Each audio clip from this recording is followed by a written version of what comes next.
झूलत झूलत माई के प्यास लागत है तो माई का करत है झूलता झूलता माई के लागी गई थी असिया ओ किनारे न भइले ना झूलता झूलता माई के लागी गई थी असिया ओ किनारे न भइले ना हो किनारे न भइले ना कि माला हो रे याद वरिया ओ किनारे न भइले ना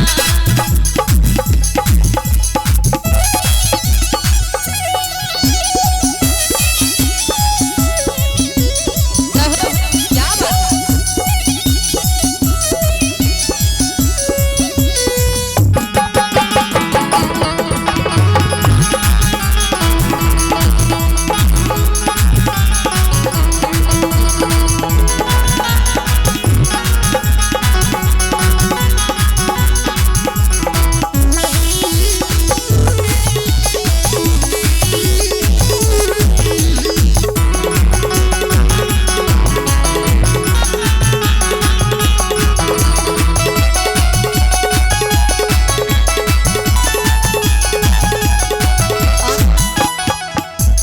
भैया इसका लेवल संभाल के रखिए। कभी हम बोल रहे तो हमको नहीं सुनाई पड़ रहा है, कभी सुनाई पड़ रहा है।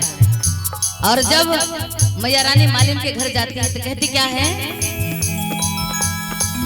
सूतल बाटू के कागल है मालिनिया ओ की पोत रे दिलना सूतल बाटू के कागल है मालिनिया ओ की पोत रे दिलना हो के पोतकना और दोनों हाथ लंबे लंबे ऊपर करके मीठी मीठी ताली के साथ कि हम के पानिया पियब तू हो के पोतकना हम के पानिया पियब तू हो के पोतकना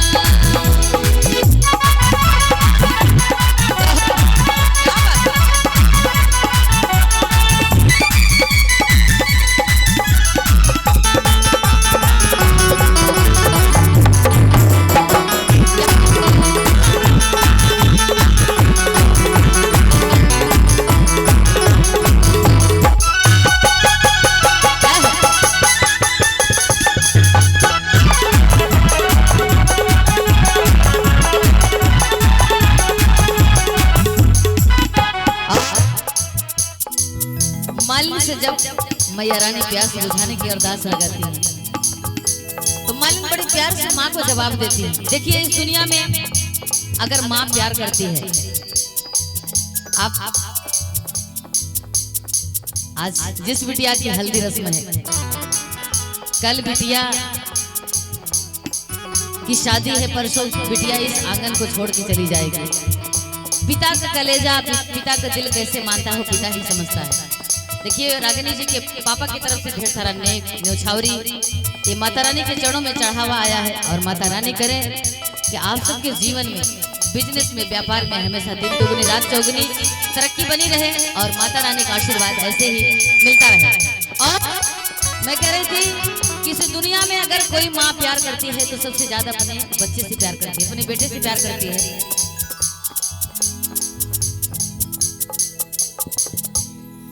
और आदरणीय हमारे भैया विनोद कुमार पटेल बदई के पूरा के धरती से आप चल के आए हैं। आपकी तरफ से 51 रुपए का प्यार आशीर्वाद इसने आया है। भैया का बहुत बहुत धन्यवाद करेंगे। आप इतनी दूर से चल के आए हैं और भजन का आनंद भी ले रहे हैं और माता रानी की कृपा आपके ऊपर ऐसे ही बरसती रहे। अच्छा क्या बात है। घर के मुखिया मालिक की तरफ से जब नेक आता है तो बड़ी खुशी मिलती है कलाकारों को। आदरणीय हमारे भैया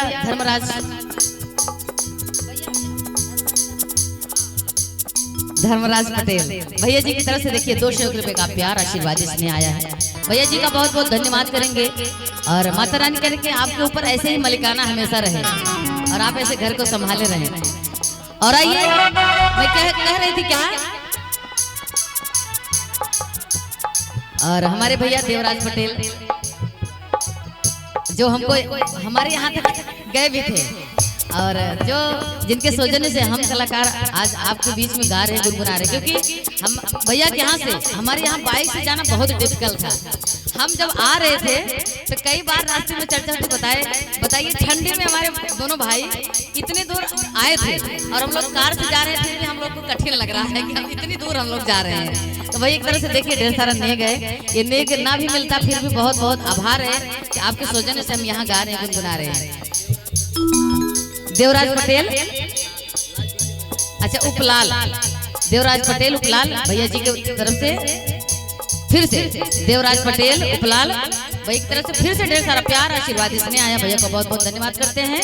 माता रानी की कृपा हमेशा आप सबके ऊपर बरसती रहे। और कहना क्या कि मैं कह रही थी कि कोई माँ अगर प्यार करती है तो सबसे ज्यादा अपने बच्चे से करती है ना, हाथ ऊपर करके बताइए।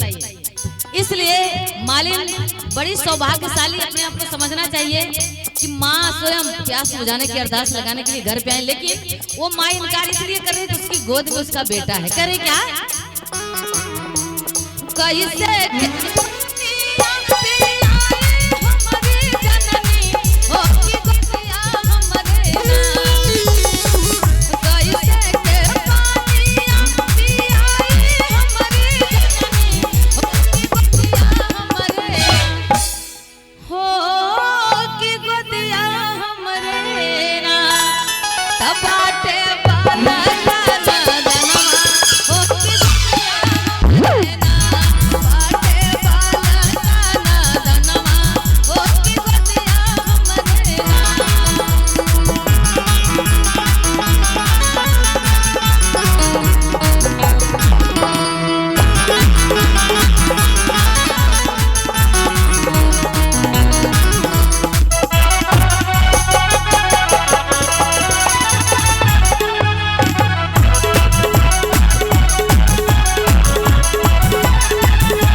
भैया लेवल संभाल के रखिए थोड़ा सा, प्लीज आपसे रिक्वेस्ट है हमारा।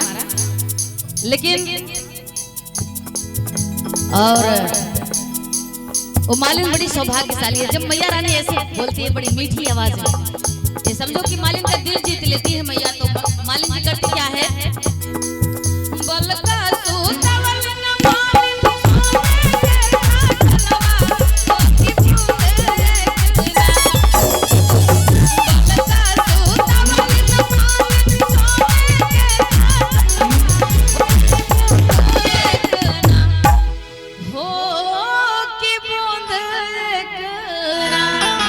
तमाई के पानी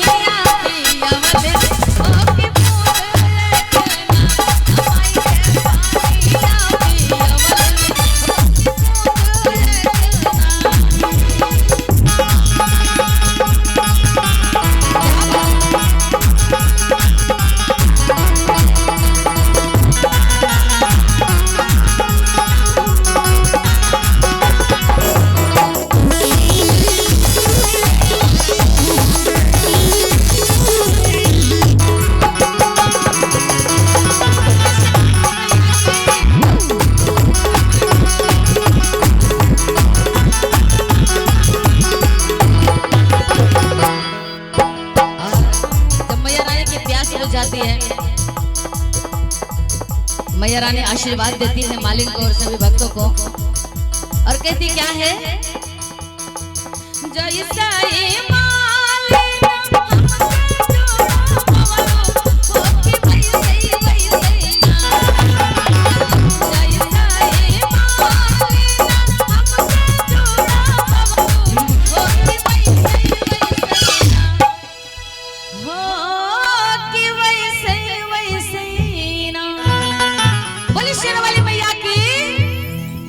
दरबार की कि तो हर फूटा